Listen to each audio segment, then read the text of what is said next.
Hallelujah. I am the true vine, and my Father is the husbandman. Abide in me. Abide in me. I'm teaching this morning on the subject, are we still friends? It's a question. I'm asking you. If you call me your friend, I'm asking you, are we still friends? Somebody came to me some times ago and he wanted me to do something for him, but it was a sin. And I told him, I said, come. I can't do it for you. Back then, you want me to go and talk to a woman for you. Back in Nigeria, and you are not born again. You want me to use my influence to talk to the sister? So that the sister will confirm, though you are my friend. And I said, brother, I can't do such. Number one, I cannot vouch for your life. And number two, this sister is precious to God. It's not as if you are not precious to God, but I can't just imagine that you came to me to tell me to help you. You got all the boldness, walk up to her and talk to her. But I can tell you 10 questions you can ask you. Then if I ask you those 10 questions and you can answer me, be sure that you passed. The brother got angry and never talked to me again for a long time.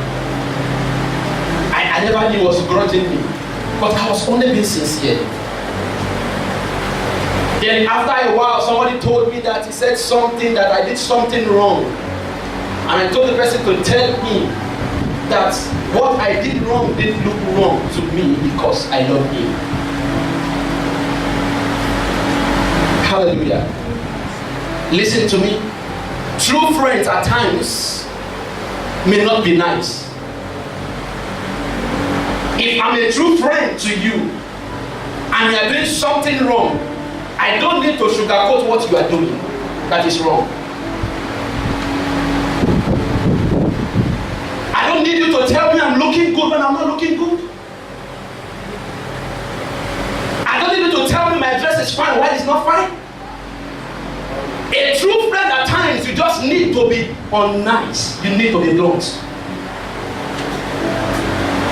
I can tell you, though, your clothes looks nice, but it's exposing your breast, so it's not good. So any friend, most times, that only gives you compliments that you are looking good, ask the person, are we still friends?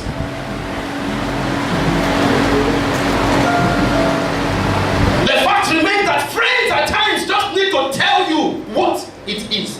Your yea is yea and your nay is nay.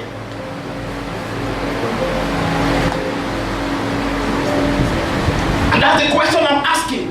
As many who are close to me, are we still friends? You call me your friend and you get to your room, you talk about me. Are we still friends?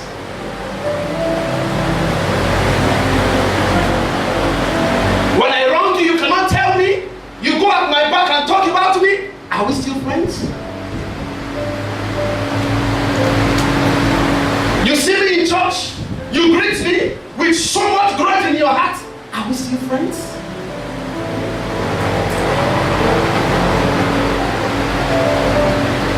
Christianity is meant to be a relationship and not just a religion. I've come to discover that there is a big problem with the Christendom today. Why many of us act like friends, but we are not friends. I've learned to be blunt in my life. And that is why I am where I am today. If you are not looking good, I don't need to tell you it looks like you are looking good. You are not looking good. Friends need to be blunt at times. If you dress like a pig, I will tell you you have just dressed like a pig. Friends are not meant to all the way be nice. Listen to me. Not all nice friends are your real friends. Though they act to be nice, but they're not your real friends.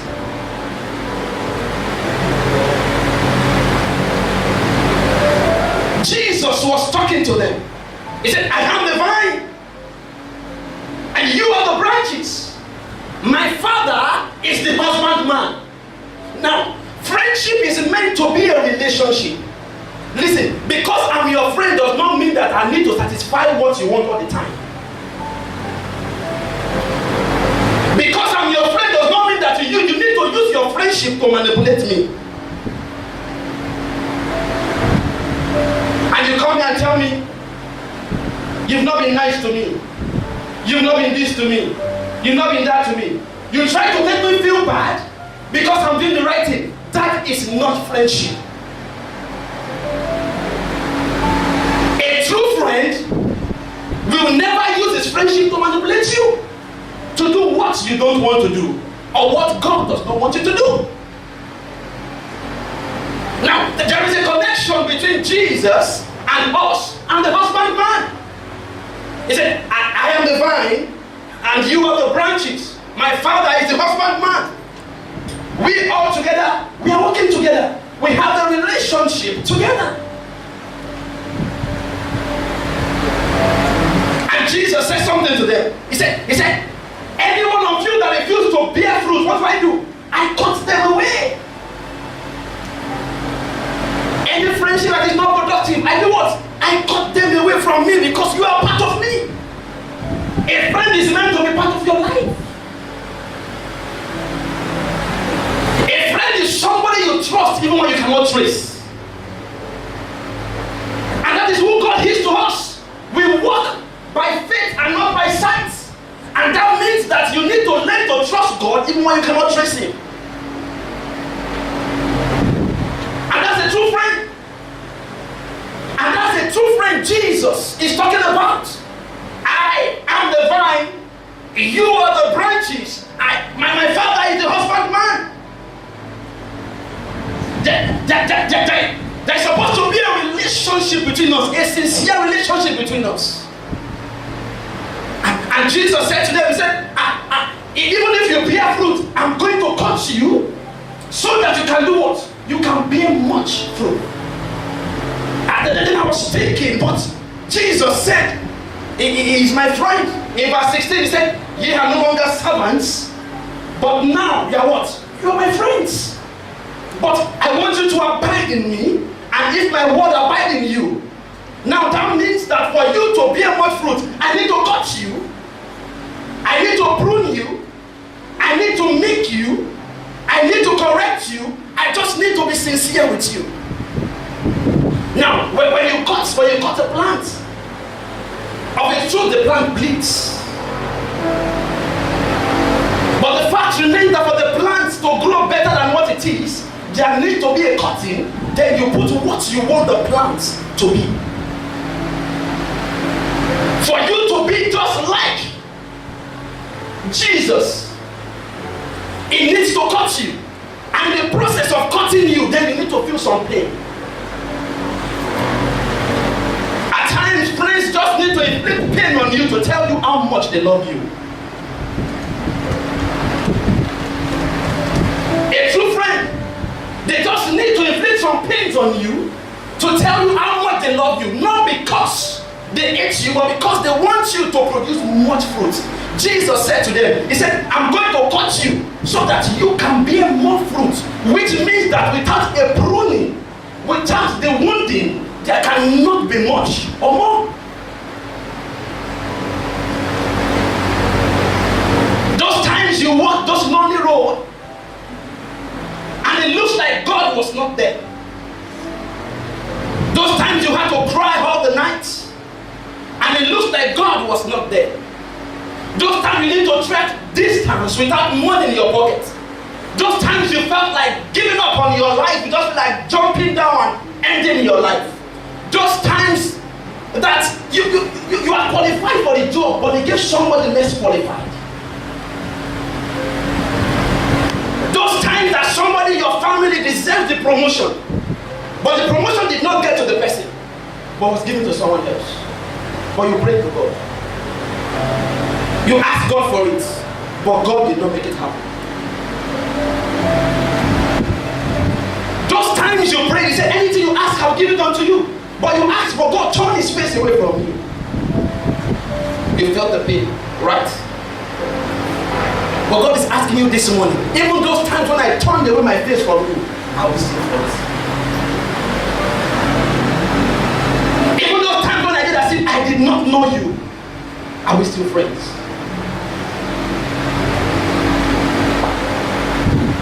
I am the vine, you are the branches. Which means that I need you to survive. You need me to survive. But the fact remains that for you to survive, you need to abide in me. You need to be faithful to me. I need to be faithful to you. Now we've misplaced the real definition of friendship to be always something that is positive. Friendship should not always be positive. When I mean positive, I don't mean that there cannot be some stepping on your toes without breaking your ankles. It's my popular, I can step on you but I will not break your ankles. There's a way you can step on people's toes, you don't break their ankles. And that's true friendship. If you are my friend and I'm doing what is wrong, you cannot tell me. I'm asking you this morning, are we still friends? If that's your roommate you sleep with, in the room is offending you, and instead for you to talk to the person, you go out to say to somebody else, are you still friends? If the one you call your friend is somebody you put forward a call to someone else to discuss about, then you got to ask yourself, are you still friends? And the next time the person calls you, say, hello, how are you? Oh, how are you doing? It's been wonderful. I just got blessed by you today. Hypocrisy. Are we still friends? But that's what happens in the Christian life. We come to deceive ourselves.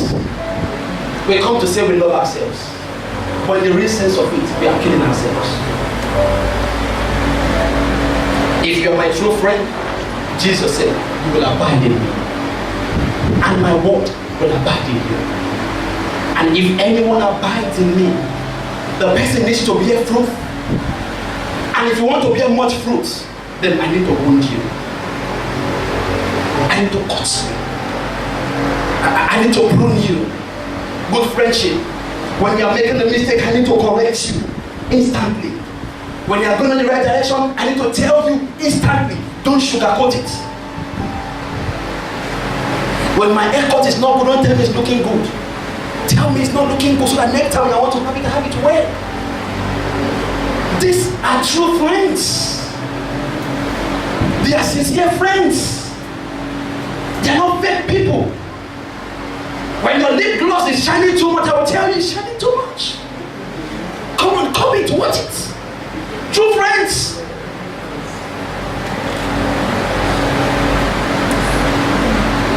We've got to be real in the house of God. Jesus said something in the Bible. He said, faithful is the wound of a friend.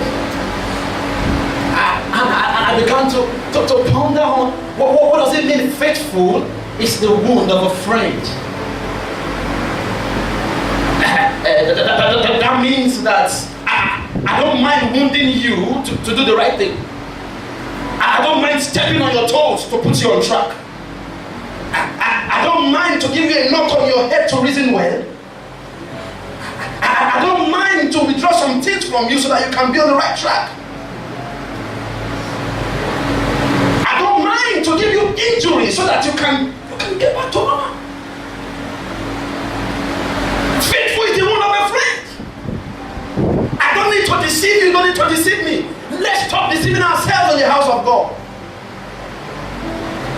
Jesus is not interested in deceit. Why you laugh with me? Why you kill me at my back? Ask the person beside you, are you sure we are still friends?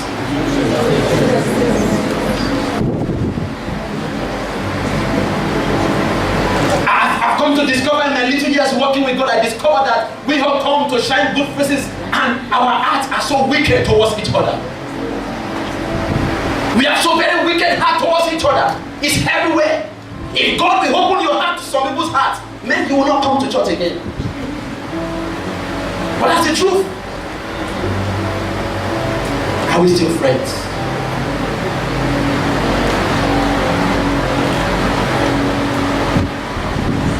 God said to the devil, he said, look at Job. He said, I know him. Despite anything he goes through, he will not desert me. He will still call me friends. Now, there are times that God takes away some things from you to check if you are still his friends. God takes away the peace from you. He takes away the money from you. He takes away the excellence from you. He takes away every single thing that can make you smile. And when those things are gone, can you still call God my friend? When those times it looks like God was not there again for you. When one breast was gone with cancer, one leg gone to accidents, one eye gone to sickness, when everybody in your house is living on the sick bed, can you call God friend? Question. Faithful is the word of a friend. Can you call God friend? I am a friend of God. He calls me one. But when God acts like he's not there, can you sing that song to him? That God is your friend.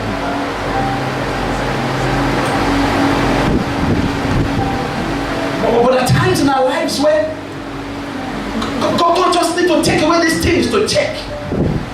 Now, I'm not to say that God is wicked. But for the fruits to grow much more, God needs to do what? To prune you.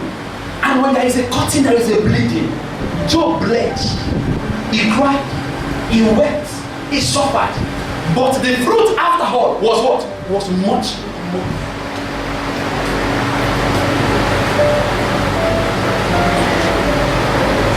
I don't know what you are passing through and you felt like God has given up on you. No. God is only asking you a question.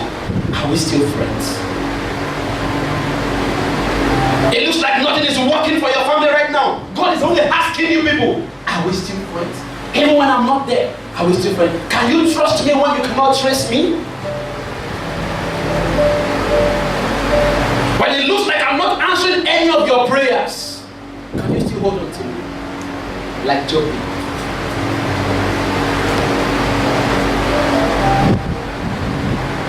God said, abide in me, and you abide in me.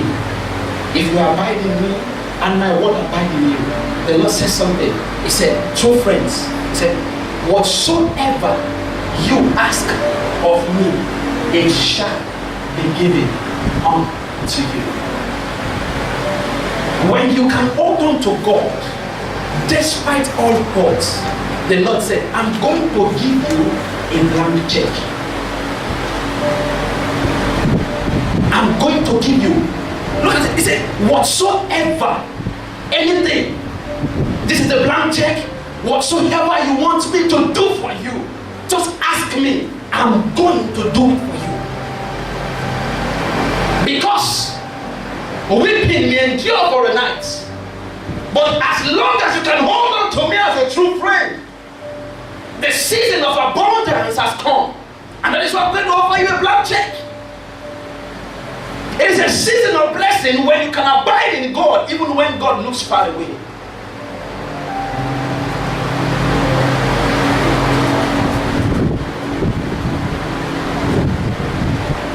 When you don't have any hope to live on to again, can you still call God your friend?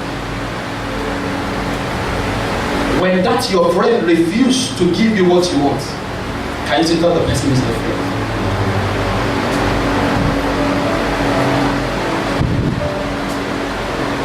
But the person refuses to acknowledge you like it should, can you still call the person your friend? When your subgroup leader refuses to give you an assignment, can you still call your subgroup leader your leader or your friend? Friends watch their back, they don't destroy themselves.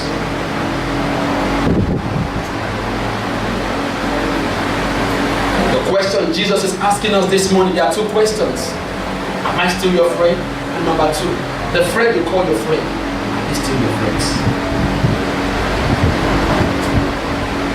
Now it's a popular saying, any father will tell a child, be careful of friends. Why? Because they understood the gravity of friendship. Jesus, the vine, the father, the husbandman, with the branches. Can you see the connection? Together. If anything goes wrong with one, it's going to be a problem. Friendship is as serious as marriage, but it's meant to be respected. It is meant to be valued. It is meant to be honored, but not to be misinterpreted. If you write an exam today and you fail the exam, will God still be God? Will God still be your friend? Will God still be your friend? If you write an exam and you've written the exam 4 times and you have to repeat because of that, will you still call God your friend? I don't want to be friends with you if you cannot be real with me. I'm sincere. I don't want to be your friend if you cannot correct me. And anytime I hear you say something at my back, when it's not, I come to approach you, are we still friends? Anytime anybody says anything bad about you at your back and he calls himself your friend, call the person and ask, are we still friends? If Jesus were to be that fellow, will Jesus not walk up to you and tell you? I feel a strong urge in my heart that God is saying, I am tired with your hypocritical attitude in my church. Be real if you want to be real. Be sincere if you want to be sincere. It's as simple. It's not every time we come to church and speak in tongues. There are some practical things we need to tell ourselves. And we need to know. If I'm your friend, you will not watch the wrongs I do. You will make my right cover my wrongs. If I'm truly your friend. If I'm truly your friend, then you will help my weaknesses and not kill them. How is your friends? Can we benefit?